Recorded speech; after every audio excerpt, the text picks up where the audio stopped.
Hi guys, I'm Anurag and I'm going to walk you through 8 key strategies that helped me boost my GMAT score. Hopefully, these strategies should help you plan your test prep better and ensure that you're at your sharpest on test day. So, the first strategy that we want to talk about is mindset, and it is important that you get this right. Um, it's also key to note that there isn't a one size fits all way to tackle the GMAT. You have to realize for yourself what your strengths are, what your weaknesses are, and what the GMAT is testing you for, and you need to prepare according to that. Think of the GMAT as a cricket match, and you can't try and score a six with every ball. There are some that you have to let go, there are some that you have to defend, some that you have to attack.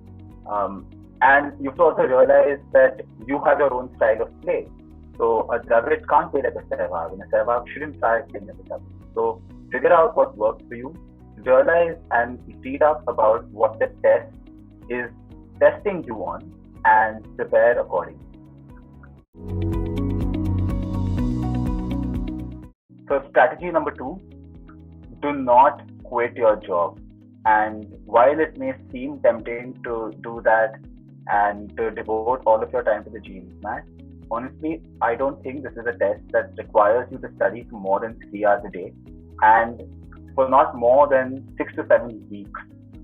Because studying more than that can lead to fatigue, and you want to ensure that you're at your sharpest when you give the test. You don't want to get tired of the test and think of it as some chore. You want to be excited to give the test. And therefore do what you must so that you can get that time while you're working. So in my case, I woke up at 5 in the morning every day before work to study for the test. It might also help to have a conversation with your manager saying that, okay, this is some other thing that I'm going to be managing.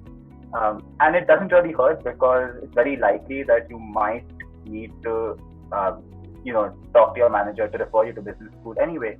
So it makes sense to have that conversation and do what you must. Another reason to not quit your job is because any gain in score that you might see could be offset by having that gap on your resume, and it doesn't help to have that. So try not to quit your job. I would strongly recommend against doing that. Take an early test. Don't hesitate and think too much before jumping straight in. You don't want to be caught out by the format of the GMAT, so give yourself maybe a day to familiarize yourself with that.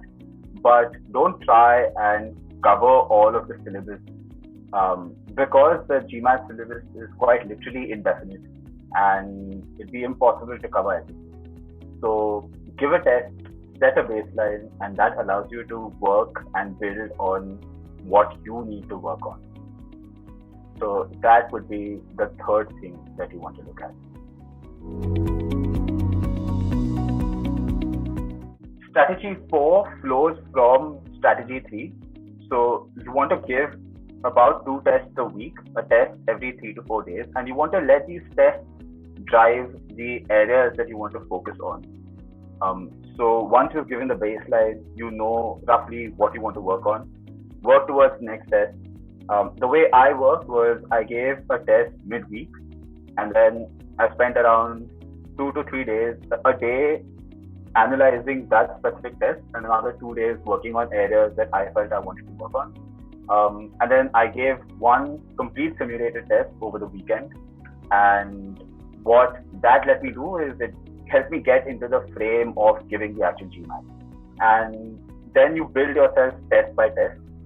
Like we said, the GMAT syllabus is indefinite and you don't want to be taking it all on at once.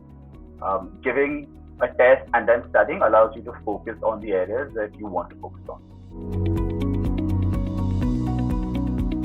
Number 5 is do not over prepare. And it's very tempting to think that every hour that you spend will result in more gain.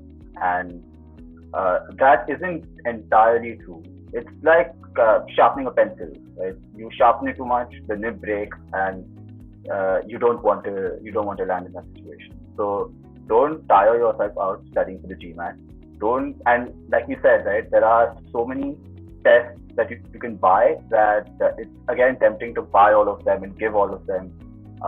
Try and limit the number of tests that you give to around 12 to 14, and don't study for more than 2 months. That should be the cutoff point. Of course, then if you feel you're not happy with your score, you can revisit this and you can study again. But don't spend an obscene amount of time, like say 6 months or 4 months studying for the GMAT. It honestly isn't worth it. And bear in mind that the GMAT is just one component of your application to a business school. It is essentially a screening test. So you don't want to spend more time than you have to giving it. Stay sharp, stay focused, and I think that should be achievable in 6 to 7 weeks with 12 to 14 tests.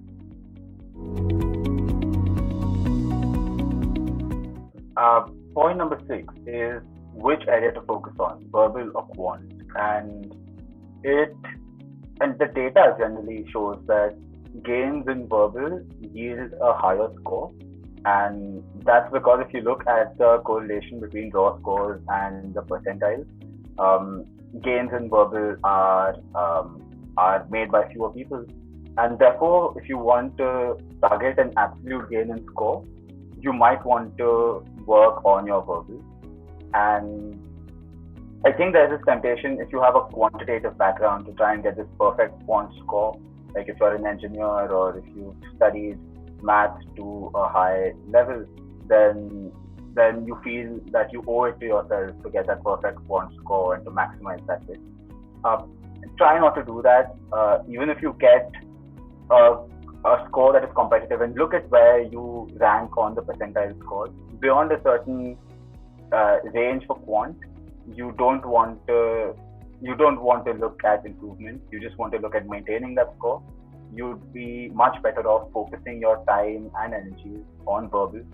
And the way we've charted this through, right?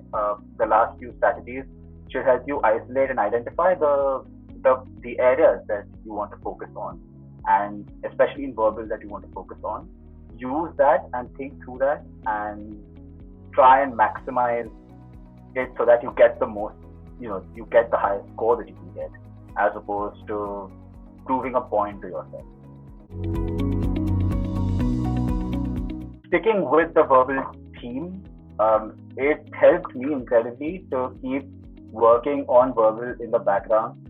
So, and this is out there, you'd want to read high quality articles, the sort of reading comprehension that you might find on the GMAT. So familiarize yourself with the way that text is structured. Read articles from publications like The Economist, the New York Times, that have a good level of text that is conveying some sort of message.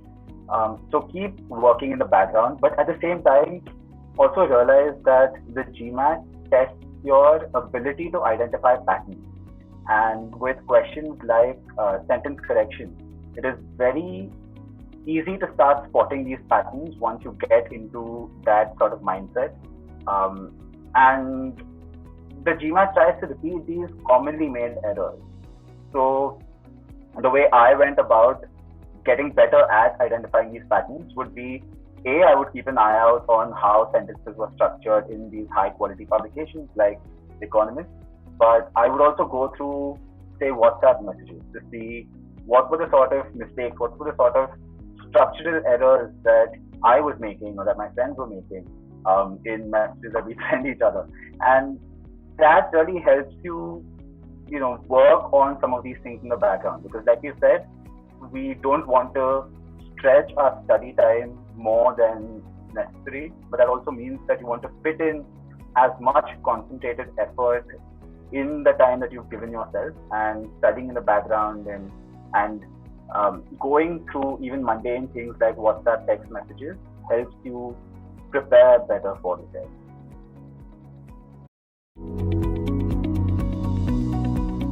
Last strategy that you need to keep in mind is to not crash and burn. And by this, I mean specifically ensuring that you get to the last 5 questions with enough time remaining to answer them.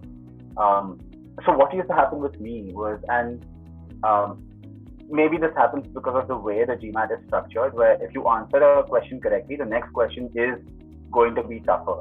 And if you continue to answer enough questions correctly, then you will reach a stage where you get maxed out. And that happened to me a lot in verbal, right? Where I reach a stage where I'd be faced with a question that I was only answering because I thought I had to.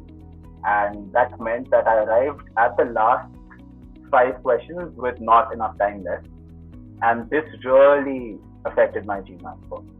So the strategy to overcome that is to make sure that if you are going to leave those 5 questions, leave them through the test as opposed to right at the end.